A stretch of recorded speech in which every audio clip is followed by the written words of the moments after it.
सफदर ने रघु और फैज की तरफ देखा, हैरान। सौरभ और मैं इंतजार कर रहे थे कि रघु अपनी कहानी में पानी पीने के लिए रुका। उसने एक ही घूंट में पूरा गिलास पी लिया और फिर बोला, मुझे पता है कि तुम सभी इस समय भावुक हो, लेकिन अगर तुम इसे तार्किक रूप से और मेरे दृष्टिकोण से देखो तो मेरे पास कोई विकल्प नहीं था दोस्तों। सभी लोग चौंक कर रघु की ओर देखने लगे। वो आगे बोला, मेरे पास दो विकल्प थे। पहला विकल्प, मैं एक बेवकूफ हूँ जो एक कमीने को पालता हूँ। दूसरा विकल्प, मैं उससे रिश्ता तोड़ दूं और उसके खोने का दर्द सहूं, जबकि वह अपने प्रेमी और मेरी आधी कंपनी के साथ चली जाए। दोनों ही तरीकों से मेरी जिंदगी भर के लिए मैं बर्बाद हो जाता। फैज ने अपना गला साफ किया, जैसे कि वह इस बिंदु पर कुछ कहना चाहता हो, लेकिन रघु बोलता रहा। इस प्रकार मेरे पास तीसरा विकल्प यही था, जारा को खत्म कर देना। अगर मैंने यह अच्छे से किया तो मैं कभी पकड़ा नहीं जाऊंगा। मैं जारा को खो दूंगा, लेकिन मैं उसे पहले ही खो चुका था। जारा को उसकी सजा मिलेगी, फैज को तकलीफ होगी, मुझे अपनी कंपनी वापस मिल जाएगी।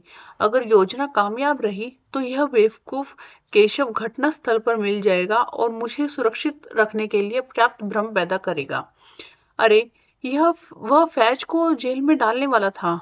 मीठा न्याय। यह सब लगभग काम कर ही गया, लेकिन लेकिन मैं तुम्हें पकड़ चुका हूँ, मैंने कहा। कल रात जब मैं दिल्ली पहुंचा, राणा ने मुझे बताया कि उसके पास हैदराबाद एयरपोर्ट की सीसीटीवी फुटेज है।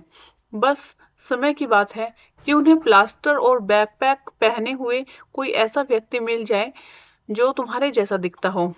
अच्छा किया, मैंने पहले ही बता दिया था। मैंने भी ताली बजाई।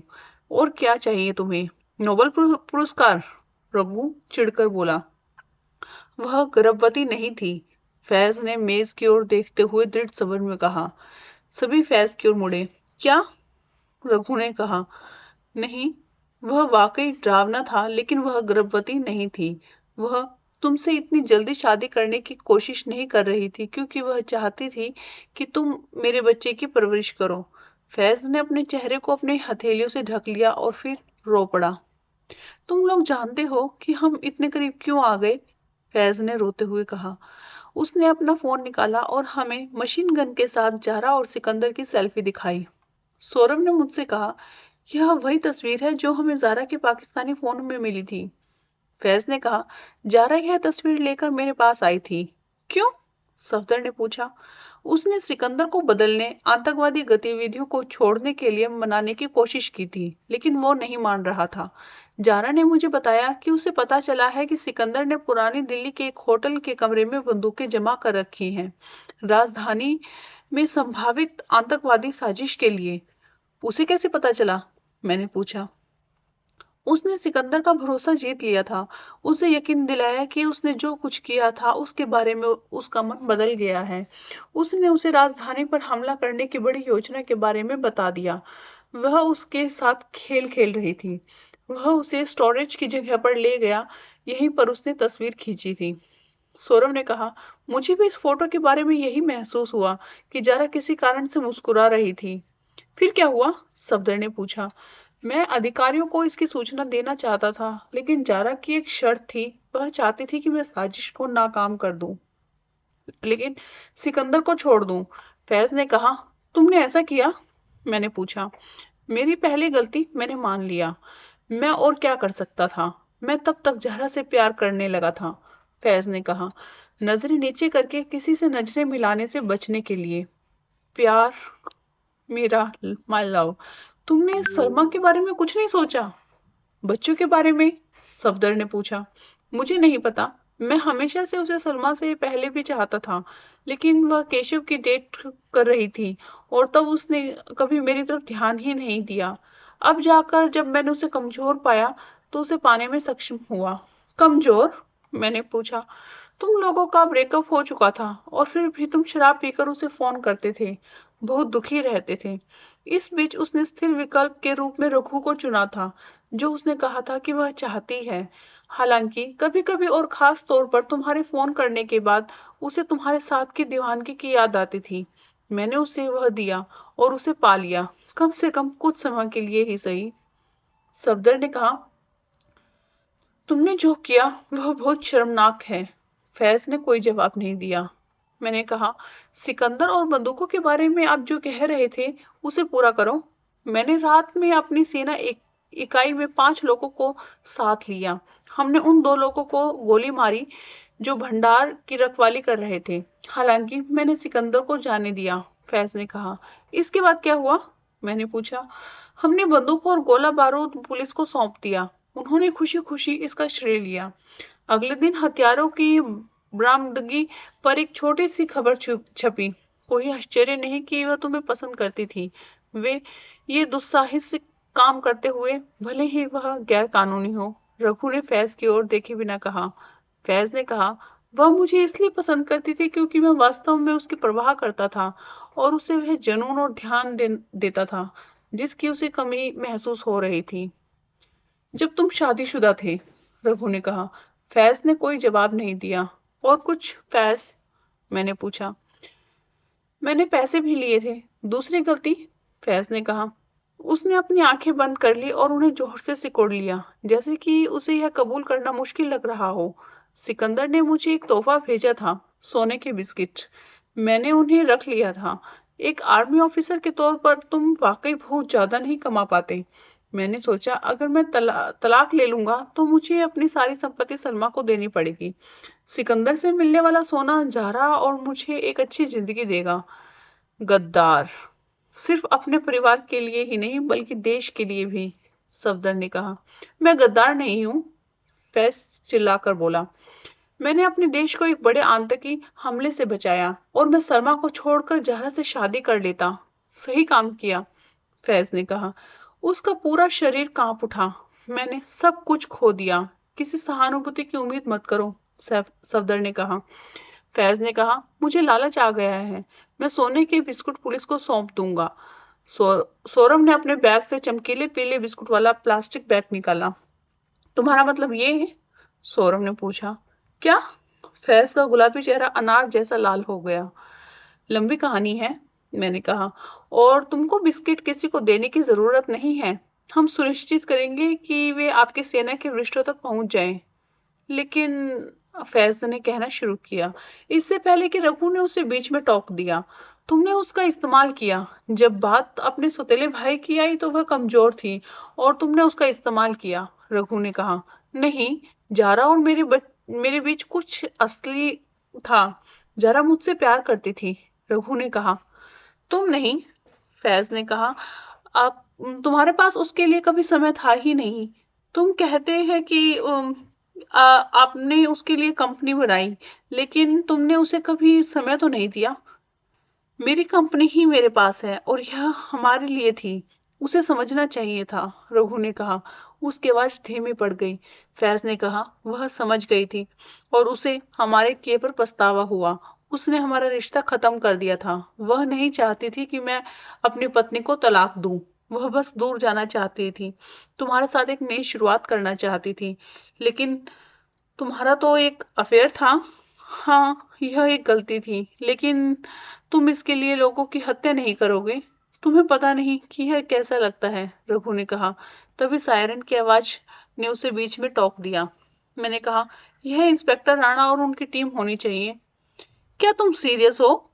रघु ने कहा। मैंने कंधा उचका दिया। तुमने अपराध किया है, तुम्हें इसकी कीमत तो चुकानी होगी। रघु ने सौरभ और मेरी तरफ देखा। क्या होगा अगर मैं तुम दोनों को इतना पैसा दूं जितने तुम अपनी जिंदगी में कभी नहीं कमा पाओगे? रघु ने कहा। हम्म, तुम्हें बस पुलिस से कहना है कि फैज को पकड़ लो। वो बदमाश है, उसे जेल में सड़ने दो। फैज बोहे सिकुड़ते हुए खड़ा हो गया। $10 मिलियन, 5 तुम्हारे दोस्त के लिए, डील? रघु ने मुझसे कहा। उसका चेहरा पूरी तरह सीरियस था।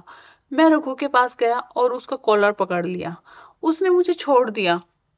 तुम तुम्हारे जैसे बीमार इंसान के लिए, मैंने कहा। इंस्पेक्टर राणा 2 पुलिस वालों के साथ कमरे में दाखिल हो गए। राणा ने पूछा, यहाँ क्या हो रहा है?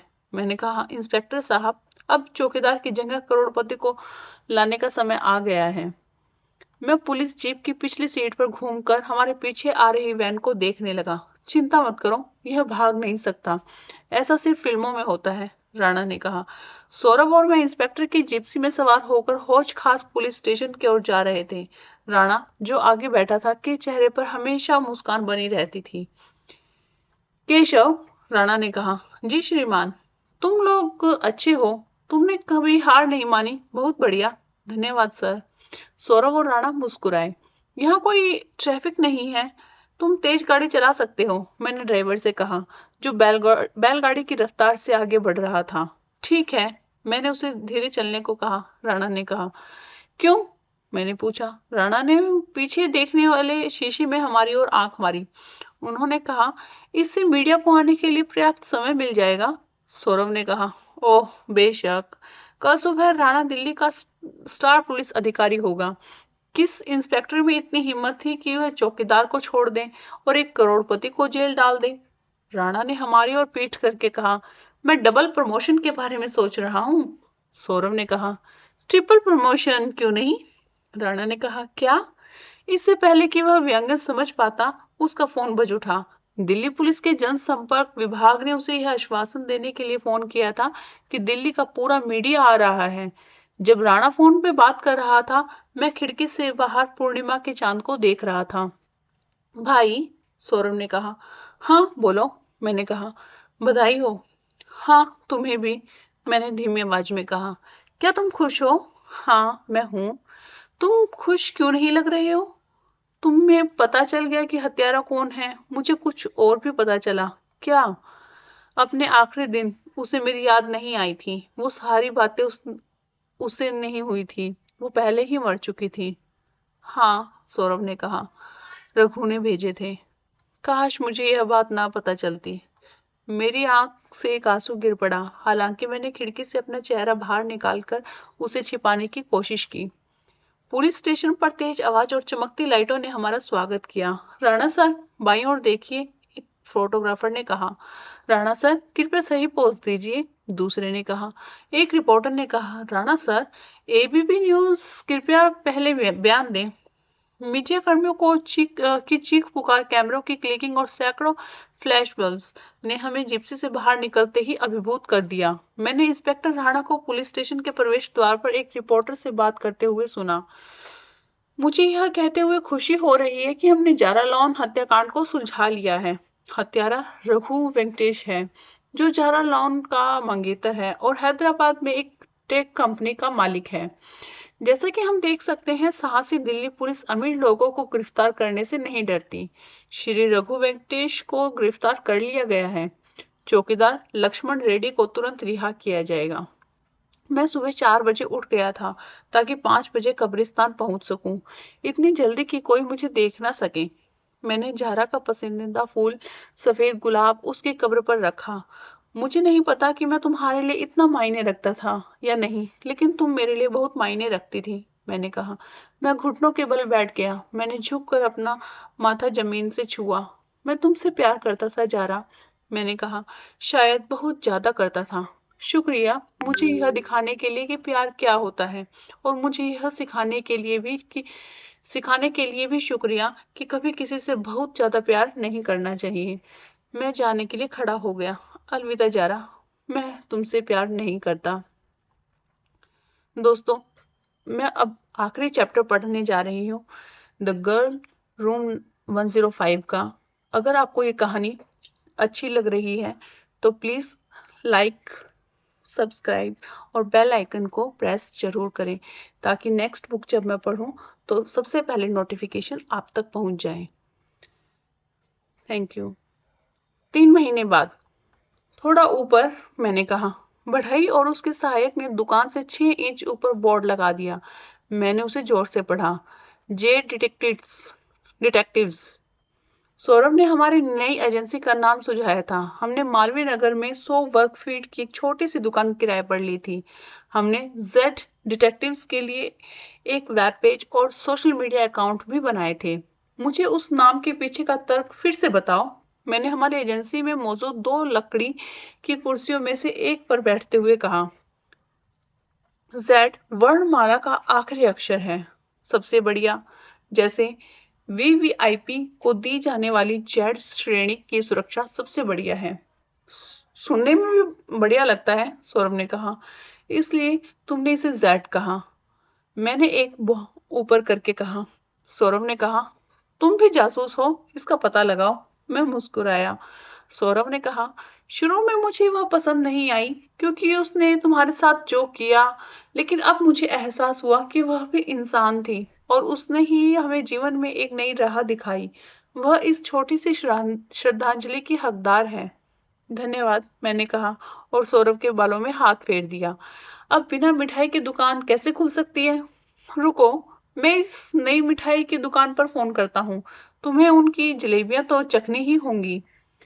तो तुम्हारे पास एक जासूसी एजेंसी भी है? साइबर सेक के सीनियर वीपी कॉल जॉन्स ने मुझसे पूछा। मैं गुड़गांव में उनके दफ्तर में बैठा था, जहां से बाहर मेट्रो ट्रैक का प्रदूषण भरा नजारा दिख रहा था। हाँ, मेरे दोस्त सौरभ और मैंने इसकी शुरुआत की थी। हमने जहरा लॉन केस में पुलिस की मदद की थी। बस इसी शौक के तौर पर एंजॉय करो। वैसे वह तुम्हारे साथ इंटरव्यू भी कर रहा है। हमने जरा मामले के बारे में सुना है। आईआईटी की लड़की है ना? वैसे भी हम एक साइबर सिक्योरिटी फर्म है। जांच कौशल की ही हमारी मदद कर सकते हैं। हमारे पास कोई औपचारिक जांच कौशल नहीं है। तो तुम्हें क्या लगता है कि किस चीज ने तुम्हें केस सुलझाने में मदद की? बस एक जिज्ञासु और खुला दिमाग, बिना किसी पूर्वग्रह के, और कभी हार ना मानने वाला रवैया मेरा। सिर्फ ये गुण तुम्हें बहुत आगे ले जा सकते हैं, सिर्फ एक मामले में ही नहीं बल्कि जीवन में भी। कॉल ने कहा। धन्यवाद सर, मैं भी यही सीख रहा हूँ।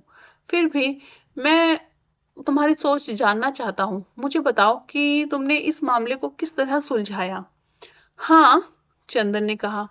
सौरभ और मैं उसके ऑफिस में उसके सामने बैठे थे। वह अपनी डेस्क पर अकाउंट शीट चेक कर रहा था और ऊपर नहीं देख रहा था।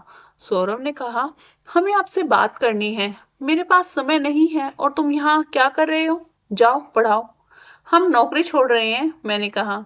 हमारे पास एक और ऑफर है, एक प्रमुख साइबर सुरक्षा फर्म से। सौरभ ने कहा, इसके अलावा हमें मामले सुलझाने का भी मौका मिलता है। क्या? चंदन ने हमारी ओर देखते हुए कहा। उसका मुंह खुला था और गुटका साफ दिखाई दे रहा था। और तुम घिनौने हो, तुम बेकार लोग हो, सौरभ ने कहा और खड़ा हो गया। उसका यह मतलब नहीं था, मैंने कहा और मैं भी खड़ा हो गया। सौरभ ने कहा, बेशक मैंने ऐसा किया।